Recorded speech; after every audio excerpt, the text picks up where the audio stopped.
in the middle of the Orach Chaim HaKadosh, where he's explaining this whole concept of Eishes Shifas Torah, this woman, this beautiful woman who's seen in battle, and the Jew takes her because he's attracted to her, and he's even permitted to take her as a wife. And he explained that even if she's ugly, for some reason he has some level of attraction to her, which is an indication that she possesses a special soul, special neshama. It explained, based on the Zohar, that after the Chet of Adam Rishon, after Adam ate of the Eitz Hadas, Satan had captured special souls. And throughout history, these souls are either released or the souls themselves come to convert. And that's the indication that these souls are those special souls. Just want to mention the Baal HaTurim over here explains the previous parsha ended, well, you will do what's proper and good in the eyes of Hashem. And then the portion begins, you go out to war. The quality and caliber of the person we're speaking about tzaddikim. Could you imagine somebody the equivalent of the Chofetz Chaim goes to battle and he sees a woman and somehow he's attracted to her? I mean, it just doesn't add up. I mean, how's a person of this spiritual caliber who never ever looks at a woman, all of a sudden he's attracted to this woman? Again, that itself is a confirmation that this woman is something special. Now, the Gemara tells us that Rabbi Akiva was killed by the Roman governor. His name was Tonus Trubbis. Tonus Trubbis would openly debate Rabbi Akiva, and Rabbi Akiva would always make a fool out of him, always show him that he didn't understand. So it reached a point where he said to his wife, I want you to go seduce Rabbi Akiva, to seduce him, and cause him to have relations with you, and Rabbi Akiva will be disgraced. Yeah, this is the Roman governor. He had a beautiful wife.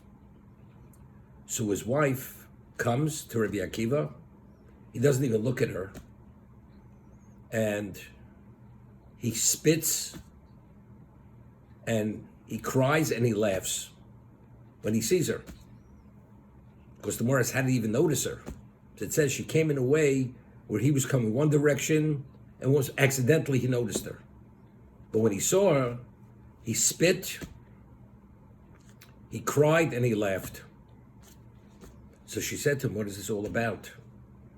So he said to her, the reason why I spit is because you come from a putrid droplet of semen. You're nothing. The reason why I cry is because ultimately you're going to decompose in the ground. As beautiful as you are, you're food for the maggots and the worms. And the reason why I'm laughing is because ultimately you're going to convert and I'm going to marry you, which he did. She converted and he married her.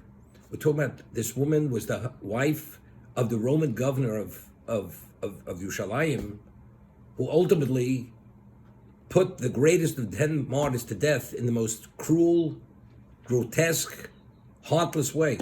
His wife turned out to be, she married Rabbi Akiva. I mean, it's not to be believed. I mean, how does Rabbi Akiva even consider marrying such a woman? So Rabbi Akiva, when he said, we're talking about, Rabbi Akiva was definitely divinely inspired.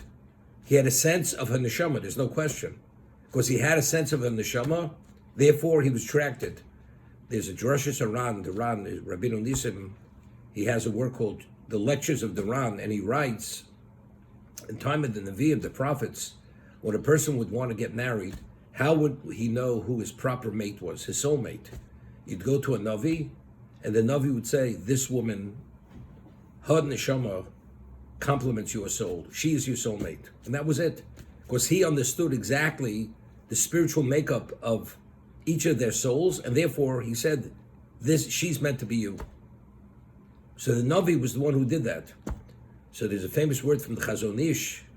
The Chazon Ish asks, so today that we don't have the Navi, how do we know when you date a woman, how do you know which woman is right for you to be your, what we call your zivug?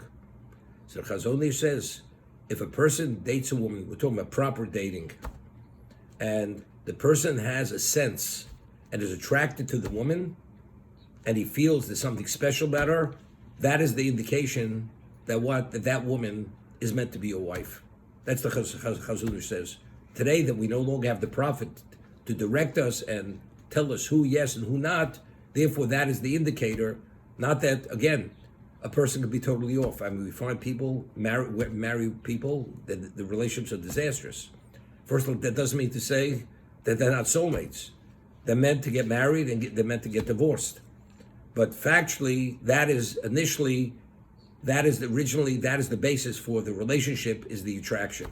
So we find over here by Eshes Shivas Toar that he's attracted to her, even though he's a tzaddik, and he's attracted, as he pointed, it says, it doesn't. It says there's something within her. That's what you desire.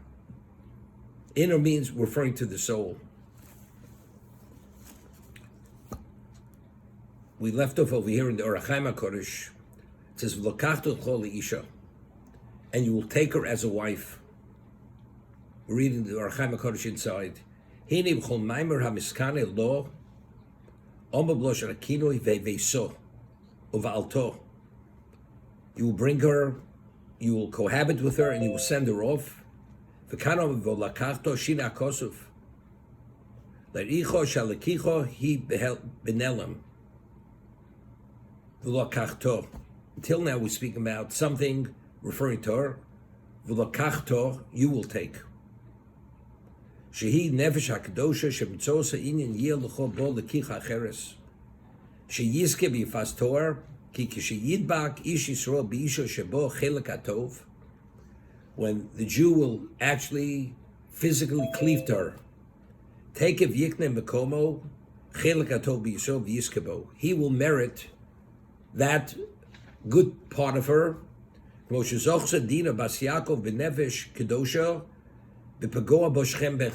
this, it's interesting.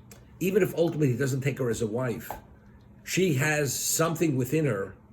That soul she has within her, engaging with her physically, that will release that neshama that she has to be a free neshama. As he says, as Dinah, when Shechem raped her, seduced her, it was the neshama of what?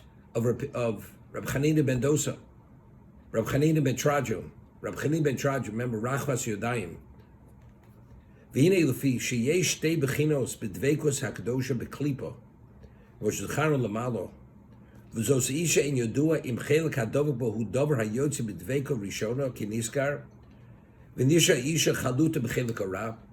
you've extracted from her the good part of her, what's left is the portion which represents evil, the nether force.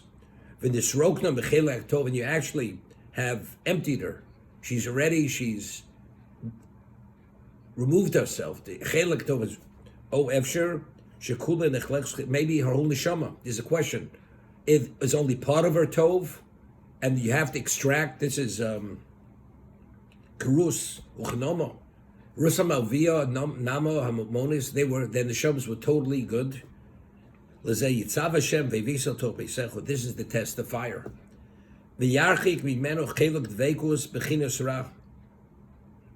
want to do whatever we can, whatever represented the past, the idolatry, whatever it is, was tidbak isha achashloshim yom. In this guy, or if she converts, ishtu zu harihi karus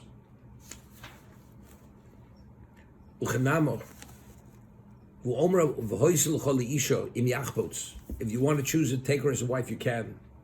Vim lo yachbots zelucha os. But if you have no interest after 30 days, that is the indicator. Ki chelak tov shahoyabo yotza al yedei masa rishon v'nechlak hara. Here, if you have no interest after 30 days, that means he already cohabited with her as a non-Jew. He extracted from her the chelak tov, and what's left is chelak hara, is the portion which represents evil. Tzad sheish mokum sheisave odom leisha nochris b'derus lus.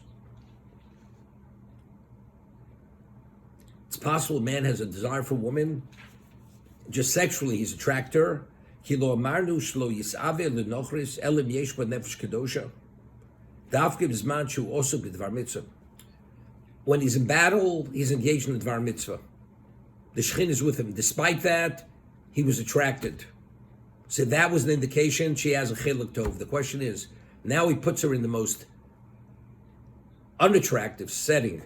She takes off her garment, a beautiful garment. She shaves her head. And if after everything's said and done, he still is interested, that means her total neshama is good. But if not, that's the indication that when he cohabited with, he extracted from her that good.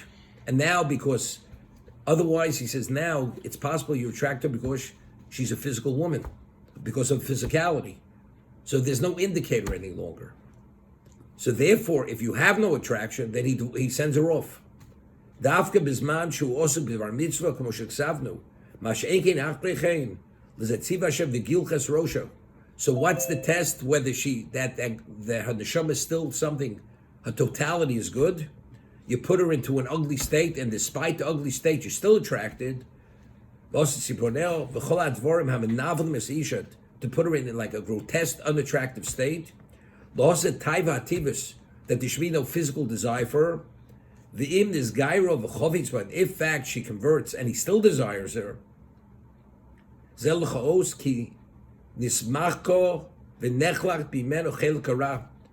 that the evil has left her, whatever that evil was a hoislo isha v'imlo yachbotz bo, and if he has no interest bo, diktek loma bo lahoyer ki achevetz hu kam b'mav shebo hu b'cheil katov. You know, there's the famous word from Chaim Volozhina. One of his students had written, Rav Chaim Volozhina, in the early, I think it was like 1830s, had said that the last stop of the Jewish people, if you look at the migrations throughout history of Klal Yisrael, there were locations we were at certain points, and then afterwards, when we left those locations, we never went back there again. He says the last stop of Klal Yisrael and their migrations is the Northern Hemisphere. The Jews were never in the Northern Hemisphere as a significant number of Jews. Why? Because he says when HaKadosh Baruch Hu created the world, and after he created the world, they're what we call the Tzotzis Kedusha, the sparks of holiness. And when we go to certain locations, living there as Jews, we extract those sparks of Kedusha, they're called Nitzotzi Kedusha, sparks of holiness, and we absorb them into our neshamos. And once we've extracted all that Kedusha, we move on, we no longer go back there. We don't go back there any longer. So he says, the Northern Hemisphere, where the Jews had yet been, that is the last stop before the coming Mashiach. We have to extract the Kedusha and to become part of our neshamos. And after we've achieved that, then Mashiach will come. That will be the Tikkun Ha'olam. There's a famous word from the Shala HaKodesh. Moshe Rabbeinu says, Lo alechem levado yichya odom, ela amotzi pi Hashem yichya odom. Not only on bread does man live, but man lives al motzi pi Hashem. So he explains that in every food item, there's the physical part and there's a spiritual element. The physical part of the food nourishes the physicality of the body, but there are the Tzotze Kedusha.